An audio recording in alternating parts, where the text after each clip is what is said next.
இயேசுவோட ஊழியம்னு சொன்னாலே நமக்கு முதல்ல என்ன ஞாபகத்துக்கு வரும்? அவர் செஞ்ச அற்புதங்கள், மலை மேல பண்ண பிரசங்கம், இதெல்லாம் தானே. ஆனா மத்தேயு சுவிசேஷம் நமக்கு ஒரு ரொம்பவே ஆழமான விஷயத்த சொல்லுது. அதாவது இந்த அற்புதங்கள் பிரசங்கங்கள் எல்லாத்துக்கும் முன்னாடியே ஒரு பெரிய தெய்வீக திட்டம் இருந்திருக்கு. இன்னைக்கு நாம அந்த திட்டத்தோட அஸ்திவாரத்தையே பார்க்க போறோம். ஆமா, மத்தேயு முதல் அதிகாரத்தை தான் அலசி ஆராய போறோம். சரி, மத்திய முதல் அதிகாரத்தை எடுத்து படிச்சா, அட என்னடா இது ஒரே பேர் பட்டியலா இருக்கேன்னு தோணும் இல்லையா? ஒரு முக்கியமான கதைய ஏன் இப்படி போர் அடிக்கிற மாதிரி ஒரு லிஸ்டோட ஆரம்பிக்கணும்? உங்களுக்கு இந்த கேள்வி வந்திருக்கா? ஆனா உண்மை என்னன்னா, இந்த வம்சாவளி பட்டியலுக்குள்ள நிறைய ஆழமான ரகசியங்கள் ஒளிஞ்சிருக்கு. வாங்க அது ஒன்னொன்னா கண்டுபிடிப்போம். இந்த முதல் அதிகாரத்தை நாம ஒரு புதிரா நினைச்சுக்கலாம், ஒரு பசில் மாதிரி. இந்த பசில நம்ம சால்வ் பண்ணும்போது இயேசுவ பத்தின ரெண்டே முக்கியமான கேள்விக்கு நமக்கு பதில் கிடைக்கும். அந்த புதிரை விடுவிச்சிட்டோம்னா போதும், இயேசுவோட மொத்த ஊழியத்தோட அடித்தளமே நமக்கு கிறிஸ்டல் கிளியரா புரிஞ்சிடும். அப்ப அந்த 2 கேள்விகள் என்னென்ன? ரொம்ப சிம்பிள். 1, இயேசு யாரு? 2, அவர் ஏன் வந்தாரு? இந்த 2 கேள்விக்கும் தான் மத்திய இந்த முதல் அதிகாரத்திலேயே ரொம்ப தெளிவா ஆணித்தரமா பதில வச்சிடுறாரு. இது வெறும் ஒரு ஹிஸ்டரி ரெக்கார்ட் இல்ல, இது ஒரு ஐடென்டிட்டியை அறிவிக்கிற ஒரு பிரகடனம். சரி வாங்க, இப்போ அந்த பேர் பட்டியலுக்குள்ள கொஞ்சம் ஆழமா போலாம். முதலே சொன்ன மாதிரி இது வெறும் ஒரு லிஸ்ட் கிடையாது, இது ஒரு கோட். இயேசுவோட அடையாளத்தை நிறுவுற ஒரு ரகசிய குறியீடு. ஏன்னா யோசிச்சு பாருங்க, மத்தேயு முதல்ல யாருக்கு எழுதினார்? யூதர்களுக்கு. அவங்கள பொறுத்த வரைக்கும் ஒருத்தரோட வம்சாவழி அவரோட ஐடென்டிட்டியோட ஆணிவேர். அதனாலதான் மத்தேயு ரொம்ப சரியா இங்கிருந்தே ஆரம்பிக்கிறார். இந்த வம்சாவளியில மத்தேயு 2 பேரை ரொம்ப ஹைலைட் பண்றார். யாரு? ஆபிரகாம், அப்புறம் தாவீது. இயேசுவ ஆபிரஹாமின் குமாரன் அப்படின்னு சொல்லும்போது அதுக்கு என்ன அர்த்தம்னா, பல வருஷங்களுக்கு முன்னாடி ஆபிரஹாமுக்கு தேவன் ஒரு வாக்குறுதி கொடுத்தார் இல்லையா, உன் மூலமா உலகமே ஆசீர்வதிக்கப்படும்னு. அந்த வாக்குறுதியை நிறைவேற்ற வந்தவர் இவர்தான் அர்த்தம். அதே மாதிரி தாவீதின் குமாரன்னு சொல்லும்போது இஸ்ரவேலுக்கு ஒரு நிரந்தரமான ராஜா வருவாருன்னு ஒரு வாக்குறுதி இருந்துச்சு. அந்த நித்திய ராஜா இவர்தான் அடிச்சு சொல்றார் மத்தேயு. அப்போ இதிலிருந்து நாம புரிஞ்சுக்க வேண்டிய முக்கியமான விஷயம் என்னன்னா, இயேசுவோட வருகை எதேச்சியா நடந்த ஒண்ணு கிடையாது. சும்மா திடீர்னு வந்தவர் இல்ல அவரு. இது பல நூற்றாண்டுகளா தீர்க்கதரிசிகள் சொல்லிக்கிட்டே இருந்த ஒரு பெரிய தெய்வீக திட்டத்தோட கிளைமேக்ஸ். இந்த வம்சாவளி பட்டியல் இருக்கு இல்லையா, அது அந்த திட்டத்தோட ஒரு ப்ளூ பிரிண்ட் மாதிரி. ஆனா இந்த ஃபேமிலி ட்ரீல சில ஆச்சரியமான விஷயங்களும் இருக்கு. இதுல ராஜாக்கள் மட்டும் இல்ல, ராகாப் மாதிரி புறஜாதி பெண்களும் இருக்காங்க. பத்ஷேபால் மாதிரி தப்பான முடிவுகள் எடுத்தவங்களும் இருக்காங்க. இது நமக்கு ஒரு ரொம்பவே பவர்ஃபுல்லான மெசேஜ் சொல்லுது. என்னன்னா, தேவன் தன்னோட பரிபூரணமான திட்டத்தை நிறைவேற்ற குறைபாடுள்ள மனுஷங்களையும் பயன்படுத்துறார். இயேசு குறை இல்லாதவங்களுக்காக மட்டும் வரல, நம்ம எல்லாருக்காகவும் வந்தார்னு இது காட்டுது. சரி, இப்போ இந்த வம்சாவளி வரலாறு இது எல்லாத்தையும் தாண்டி அடுத்த கட்டத்துக்கு போவோம். மத்தேயு இப்போ நம்மள நேரா ஒரு அற்புத நிகழ்வுக்கு கூட்டிட்டு போறார். மனுஷங்களோட வரலாறு போய்கிட்டே இருக்கு. திடீர்னு ஒரு தெய்வீக குறுக்கீடு நடக்குது. கதை என்னன்னா, மரியாளுக்கும் யோசேப்புக்கும் கல்யாணம் நிச்சயமாகியிருந்தது. ஆனா அவங்க ஒன்னா சேரத்துக்கு முன்னாடியே மரியாள் பரிசுத்த ஆவியினால கர்ப்பமா இருக்காங்கன்னு தெரிய வருது. இது பல வருஷத்துக்கு முன்னாடி ஏசாயா தீர்க்கதரிசி சொன்ன வார்த்தைகளை அப்படியே நிறைவேத்துச்சு. என்ன சொன்னார் அவர்? ஒரு கன்னிப்பெண் கர்ப்பவதியாகி ஒரு மகனை பெறுவாள்.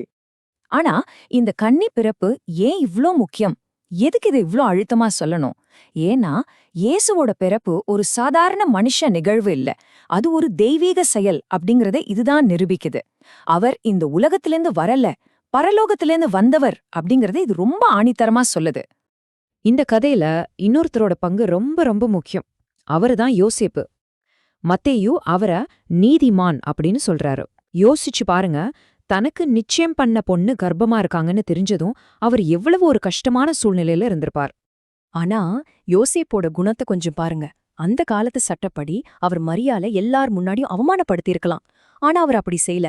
ரொம்ப இரக்கத்தோட யாருக்கும் தெரியாம அமைதியா அவங்கள விட்டு விலகிடலான்னு திட்டம் போட்டார். ஆனா அதுக்கப்புறம் பாருங்க, தேவதூதர் கனவுல வந்து உண்மைய சொன்னதும் ஒரு நிமிஷம் கூட யோசிக்கல, உடனே கீழ்ப்படிஞ்சார். இதுதான் உண்மையான நீதி. வெறும் சட்டத்தை ஃபாலோ பண்றதில்ல, சட்டத்தையும் தாண்டி இரக்கமா இருக்கிறதும் தேவனுக்கு முழுசா கீழ்ப்படுகிறதும் தான்.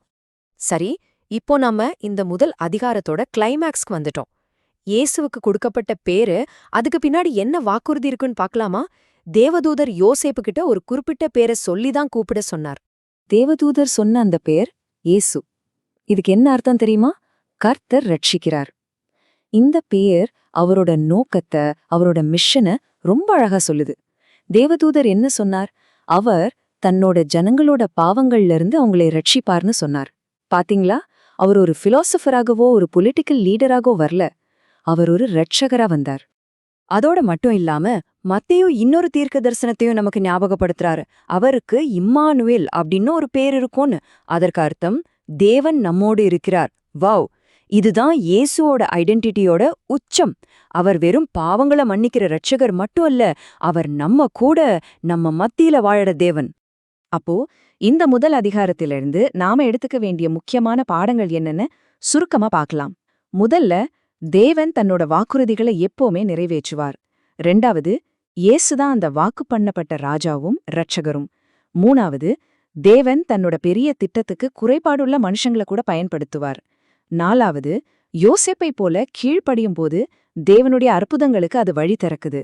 கடைசியா, ரொம்ப ரொம்ப முக்கியமா, இயேசு இம்மானுவேல், அதாவது தேவன் நம்ம கூடவே இருக்கிறார். ஆக மத்தேயு முதல் அதிகாரம் வெறும் ஒரு இன்ட்ரடக்ஷன் அல்ல, அது முழு சுவிசேஷத்துக்குமே அஸ்திவாரம். இது ஒரு நம்பிக்கையோட பிரகடனம். யோசிச்சு பாருங்க, இயேசுவோட கதை எந்த ஒரு ஆரவாரத்தோடையும் ஆரம்பிக்கல. ஒரு போர் அடிக்கிற மாதிரி ஒரு குடும்ப பட்டியல், ஒரு சாதாரண பொண்ணோட கீழ்ப்படிதல், ஒரு நீதிமானோட கனவு, இப்படி ரொம்ப அமைதியாதான் தொடங்குது. ஆனா அந்த அமைதியான தொடக்கம்தான் இந்த உலகத்தோட வரலாற்றையே மாத்தி போட்டுச்சு. எல்லா அற்புதங்களுக்கு முன்னாடி, எல்லா பிரசங்கங்களுக்கு முன்னாடி தேவன் இந்த கதையை ஏற்கனவே எழுதி வச்சிட்டார். அந்த மாபெரும் கதையோட முதல் அத்தியாயம்தான் இயேசு.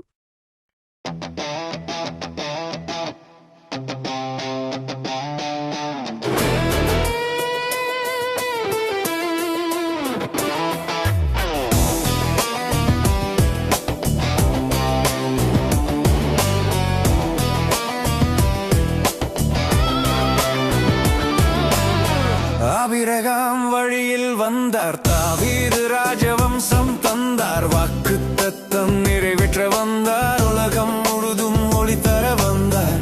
பெயர்கள் பல இருந்தாலும் திட்டம் ஒன்று மாறாதது. தேவன் எழுதி வைத்த கதை இன்று நிஜமானதே. சிறிய கிராமம், அமைதி நேரம், அருளின் ரகசியம் திறந்ததே. வானம் பேசும் கனவு வந்து புதிய உலகம் பிறந்ததே.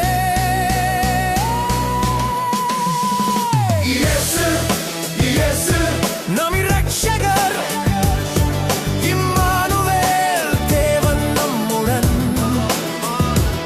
புதிய ஆரம்பம், நம்பிக்கை ஒளி என்று பிறந்தார் ராஜா நமக்கு.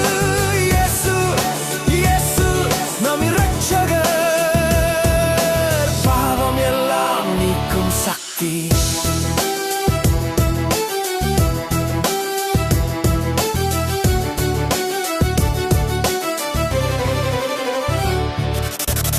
முதல் நாளே அறிவித்தார், அன்பின் ராஜ்யம் ஆரம்பம்.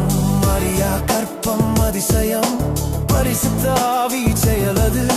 யோசேப்பு நம்பி கீழ்ப்படிந்து தேவ சித்தம் ஏற்றுக்கொண்டார். பயப்படாதே என்ற சத்தம், வானதூதன் சொன்ன செய்தி. இயேசு என்று பெயர் சூட்டு, மக்களை காப்பாரவர்தான். வாக்கு நிறைவு, தீர்க்க தரிசனம், நூற்றாண்டுகள் காத்திருந்தோம். இன்று வந்தார் ரட்சகர், உலகம் கேளுங்கள், ஜெயம் ஜெயம்.